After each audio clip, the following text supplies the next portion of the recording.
सर्व बालिकांना बालिका दिनाच्या खूप साऱ्या शुभेच्छा। तथागत गौतम बुद्ध, महाराष्ट्राचे आराध्य दैवत छत्रपती शिवाजी महाराज, मराठी अस्मिता जपणारे, महाराजांचा वारसा चालवणारे छत्रपती संभाजी महाराज, जे का रांजले गांजले त्याची म्हणावे आपुले, तोची साधू ओळखावा देव तेथेची जाणावा, या अभंगातून समाज परिवर्तन करणारे। त्याचबरोबर विद्येविना मती गेली, मतीविना नीती गेली, नीतीविना वित्त गेले, एवढे अनर्थ एका अविद्येने केले हे सांगणारे महात्मा ज्योतिराव फुले। समाजातील रूढी परंपरा जशा कपाळावरील आडव्या कुंकूप्रमाणे त्या समस्त रूढी परंपरेला आडवी करणारी आणि ज्या स्त्रीमुळे आज मी तुमच्या समोर उभी आहे ती क्रांतिज्योती सावित्रीबाई फुले यांच्या जयंतीनिमित्त मी काही त्यांच्या आयुष्यातील काही 2 घटना आहेत त्या तुमच्या समोर मी आज मांडणार आहे। बाळांनो, आपण नेहमी बघतो तुम्ही हट्ट करता, बरोबर? हट्ट करता की नाही? मम्मी पप्पांनी जर तुमचा बर्थडे नाही केला, वाढदिवस नाही केला की वाईट वाटतं, तुम्ही रडता।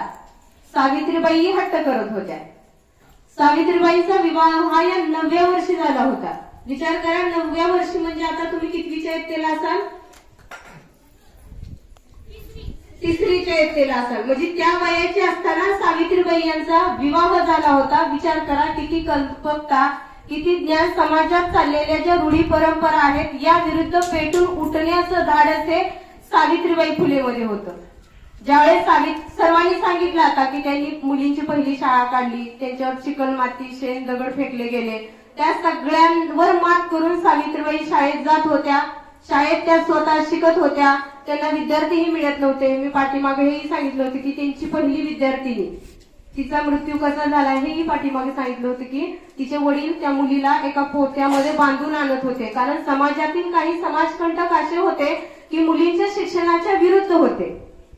मग मुलीला शाळेपर्यंत कसं पोहोचवायचं यासाठी त्या मुलीचे वडील काय करत होते, एका गाठोड्यामध्ये एका पोत्यामध्ये बांधून त्या मुलीला सावित्रीबाईच्या शाळेमध्ये आणून तिथे ठेवत होते। आणि असाच दगाफटका झाला आणि त्या पोत्यामध्ये ठेवलेली ती मुलगी आहे तिचा त्या ठिकाणी हाणामारीमध्ये ती मुलगी तिथे मृत्युमुखी पडली।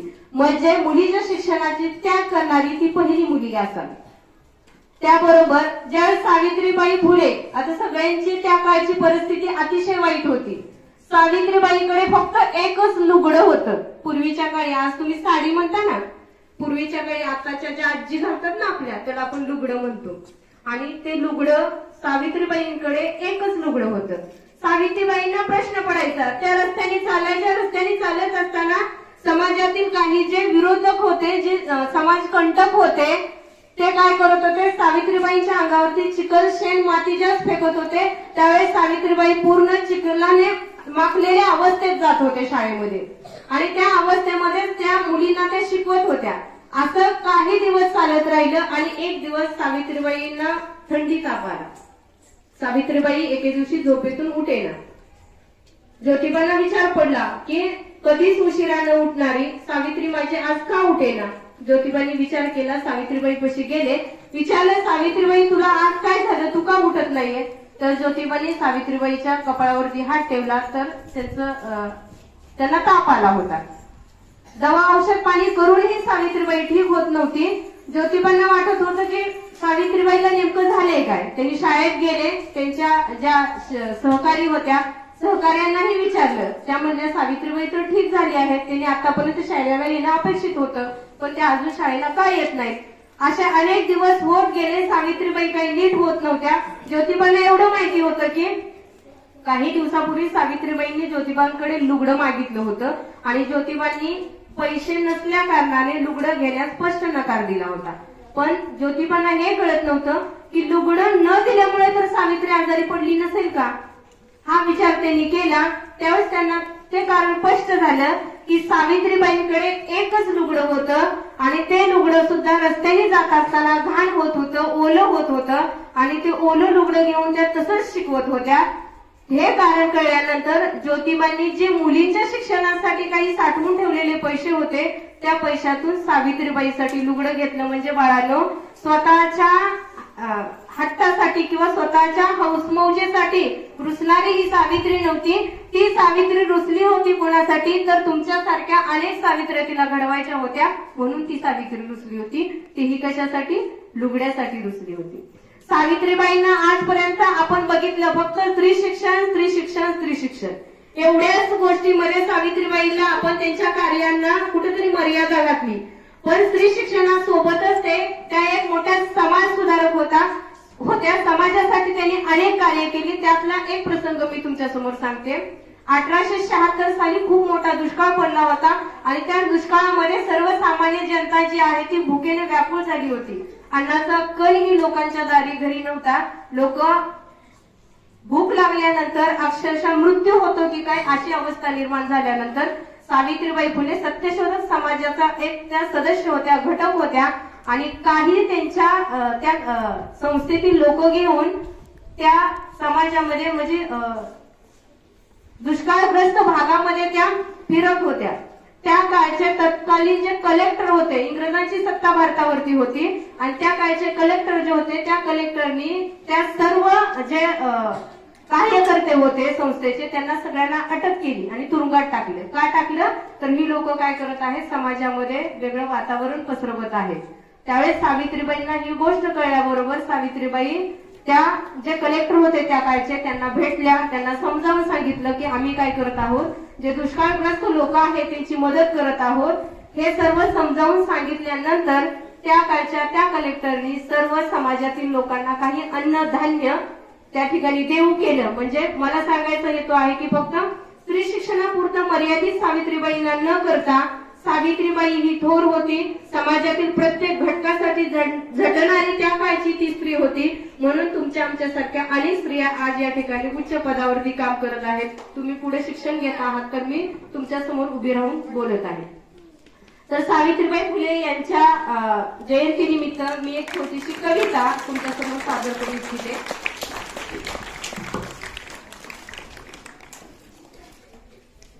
खऱ्या महालक्ष्मीकडे पावले आजच्या स्त्रीची वळली नाही.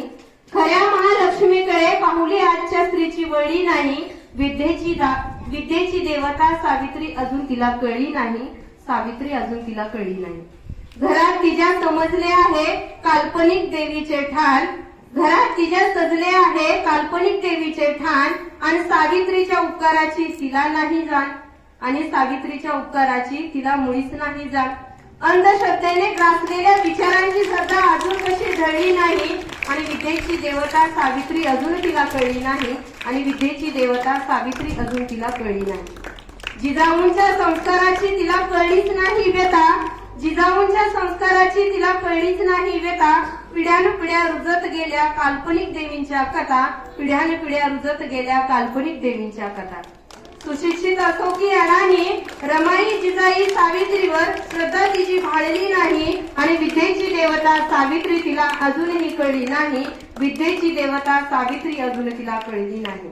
लोकमाता अहिल्याबाई आणि त्यागमूर्ती रमाई.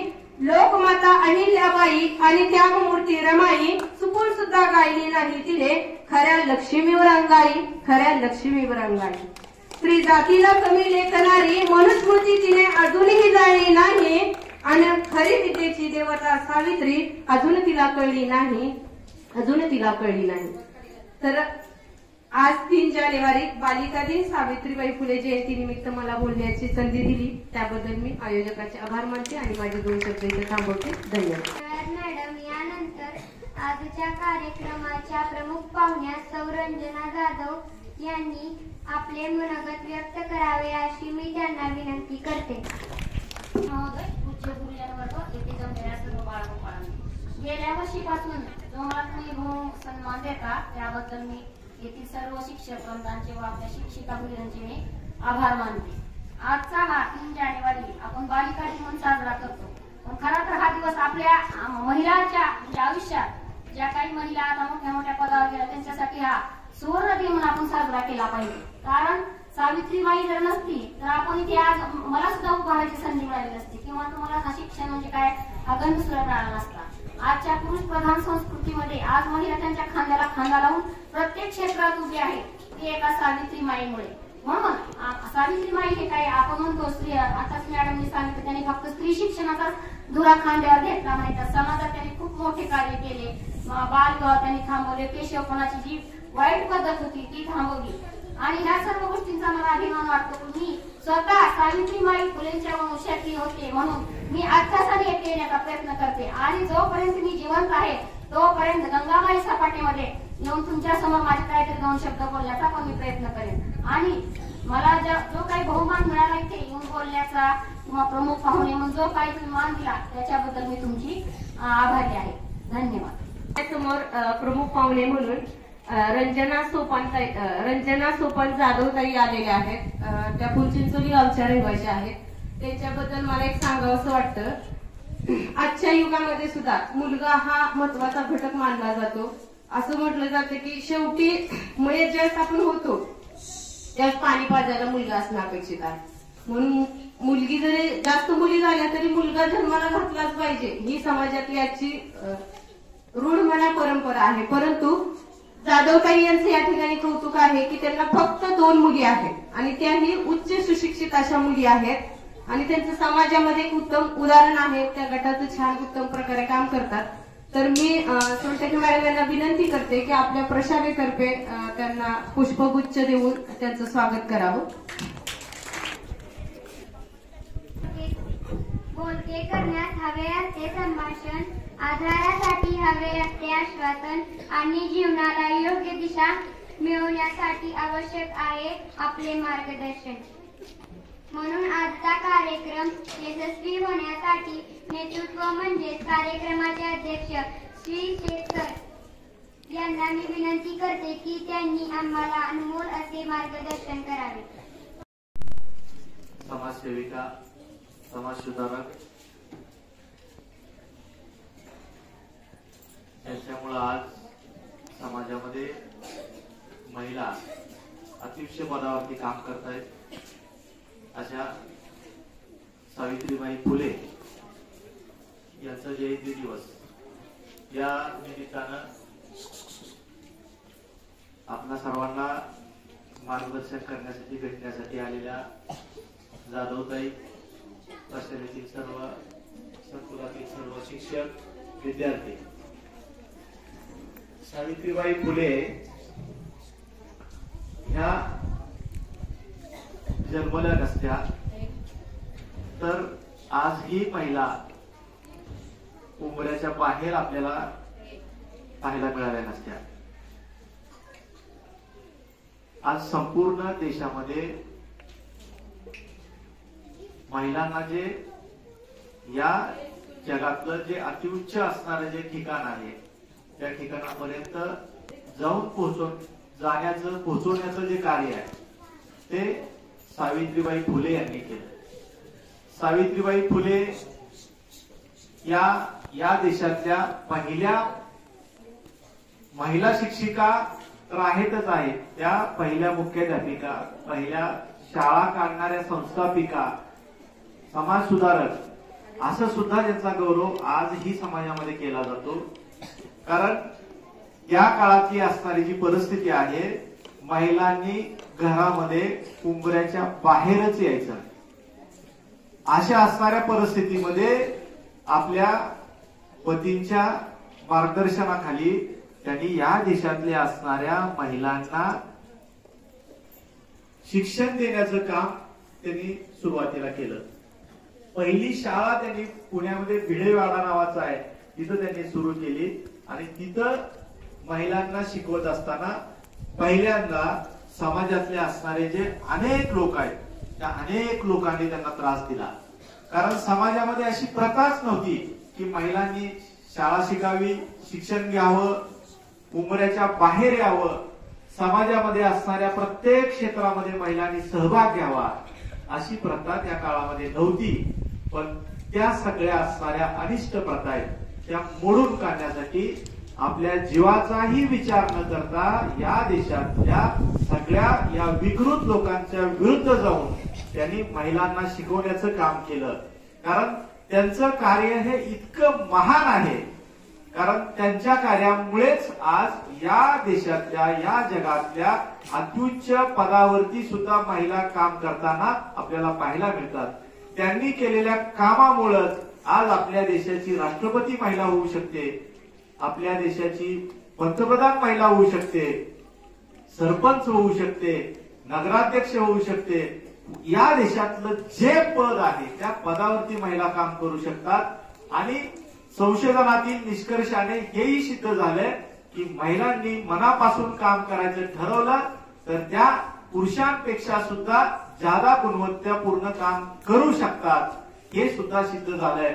म्हणून सावित्रीबाई फुले यांनी केलेलं हे तुम्हा मुलींविषयीचं महिलांविषयीचं जे कार्य आहे त्याचा जो गौरव आहे तो फक्त आपल्या देशामध्येच होत नसून जगामध्ये सुद्धा त्यांच्या नावाचा गौरव आजही होताना दिसतो आहे. म्हणून हे जे महिलांना शिकवण्याचं कार्य समाजाच्या असणाऱ्या विकृत लोकांच्या विरुद्ध जाऊन त्यांनी जे केलंय हे अतिशय धाडसाचं काम त्यांनी केलेलं आहे. म्हणून त्यांच्या कार्याचा गौरव हा दरवर्षी झालाच पाहिजे. आणि त्यांनी दिलेले हे जी ज्ञानाची शिदोरी आहे, त्यांनी दिलेलं जे आपल्यासाठीचं बलिदान आहे ते वाया जाता कामा नये. म्हणून महिलांनी या देशातल्या या जगातल्या असणाऱ्या अत्युच्च असणाऱ्या क्षेत्रामध्ये सुद्धा जाऊन काम केलं पाहिजे, सहभाग घेतला पाहिजे. कारण इतकं मोठं काम या महिलेनं आपल्यासाठी केलेलं आहे. जर आज एखाद्या महिलेला या सावित्रीबाई फुलेंसारखंच इतकं अवघड असणारं काम आज जरी आम्ही पती म्हणून महिलेला पत्नीला सांगायला गेलो तर नक्कीच त्या करणार नाही. कारण संपूर्ण समाजाच्या विरुद्ध जाऊन जर एखादं काम करायचं असेल आणि ते समाजहिताचं असेल, त्यामध्ये आपला कधी कधी जीव जाण्याची जरी शक्यता असेल आणि ते जर करायला सांगितलं तर नक्कीच आजची महिला तयार होईल का नाही ते मी सांगू शकत नाही. म्हणून यांचं हे समाजासाठी असणारं कार्य हे अतिशय वाखाणण्यासारखं आहे. त्यांच्या या कार्याला गती देण्यासाठी प्रकर्षानं महिलांनी पुढे आलंच पाहिजे. त्यासोबत पुरुषांनी सुद्धा त्यांना साथ दिली पाहिजे. आणि साथ देऊन पुरुष महिला हा जो भेद आहे तो भेद हा समाजामध्ये राहता कामा नये. आज ही काही समाजामध्ये असणाऱ्या पुरुष आणि महिला म्हणून जे असणारे जे काय भेदाभेदीचे अनेक प्रसंग आहेत किंवा अनेक अनिष्ट प्रथा आहेत त्या अजूनही नष्ट झालेल्या नाहीत. त्या नक्कीच तुम्हा शिकलेल्या सर्व बांधवांनी हे सर्व नष्ट करण्यासाठी प्रयत्न केलं पाहिजे. त्यांनी ज्या ज्या काही वाईट समाजामध्ये असणाऱ्या ज्या प्रथा आहेत स्त्रियांविषयी आजही त्या काही समाजामध्ये पाहायला मिळतात, त्या नष्ट करण्यासाठी आपण यापुढील काळामध्ये सर्वांनी प्रयत्नशील राहिलं पाहिजे. कारण त्यांनी अनेक वर्षापूर्वी केलेलं हे कार्य हे त्यामध्ये आपल्याला सुद्धा भर घालून समाजामध्ये घडणाऱ्या या ज्या काही गोष्टी आहेत त्या नक्कीच आपण कमी करूयात. आणि जर आपण ते कमी करण्यासाठी प्रयत्नशील राहिलो, स्त्रियांविषयी आजही समाजामध्ये बघण्याचा जो दृष्टिकोन आहे तो दृष्टिकोन बदलण्यासाठी आपण प्रयत्नशील राहिलो तर नक्कीच आपण त्यांची जयंती साजरी करण्यास लायक आहोत असं ठरवू. म्हणून तुम्हा सर्व या जयंतीच्या निमित्तानं सर्वांना आवाहन करतो की समाजातल्या असणाऱ्या ज्या या काही अनिष्ट रूढी परंपरा, जातीभेद, धर्मभेद, पंथभेद, ज्या काही अशा समाजात विघातक असणाऱ्या गोष्टी आहेत त्या नष्ट करण्यासाठी आपण या शिक्षणातून प्रयत्न करूया. आणि हा प्रयत्न आपण केला नक्कीच आपण शिक्षण घेतल्याचं जे काय त्याचं पान फेडणे म्हणतात ते नक्कीच पान फेडल्यासारखं होईल आणि सावित्रीबाई फुले यांच्या कार्याला गती दिल्यासारखं होईल. म्हणून तुम्हा सर्वांना मी आज या निमित्तानं सांगतो की या सर्व अनिष्ट असणाऱ्या गोष्टी आपण नष्ट करूया. आपण या देशामध्ये असणारे जे विविध पंथाचे, जातीचे, भाषेचे, धर्माचे, विविध राज्याचे लोक आहेत जे गुण्या गोविंदाने राहतात, ते गुन्हे गोविंदाने राहण्यासाठी आपल्याकडून होणारे जे प्रयत्न आहेत ते प्रयत्न नक्कीच यशस्वी होऊ द्या. आणि या समाज सुधारकांनी केलेलं हे कार्य हे आपण मुलांच्या मनात पोचवूया, त्यांच्या कृतीत पोचवूया, त्यांच्या वर्तनात कसं येईल यासाठीचा प्रयत्न करूया असं मी या निमित्तानं सांगतो आणि मी इथं थांबतो. जय हिंद, जय महाराष्ट्र. काही नाती नावापुरती असतात आणि काही नात्यांना नावच नसतं. आपल्या माणसाचे आभार मानायचे नसतात कारण हृदयात त्यांचे गाव असतं. आजच्या कार्यक्रमाचे आभार प्रदर्शन श्रेयस शेट्टी यांनी करावे अशी मी त्याला विनंती करते. मला अनमोल मार्गदर्शन दिला. आमच्या विनंतीला प्रतिसाद दरवेळी असे लाभूद्या सहकार्य. आपल्या सर्वांचे लाख लाख धन्यवाद. अध्यक्षाच्या परवानगीने आजचा कार्यक्रम संपला असे मी जाहीर करतो. धन्यवाद.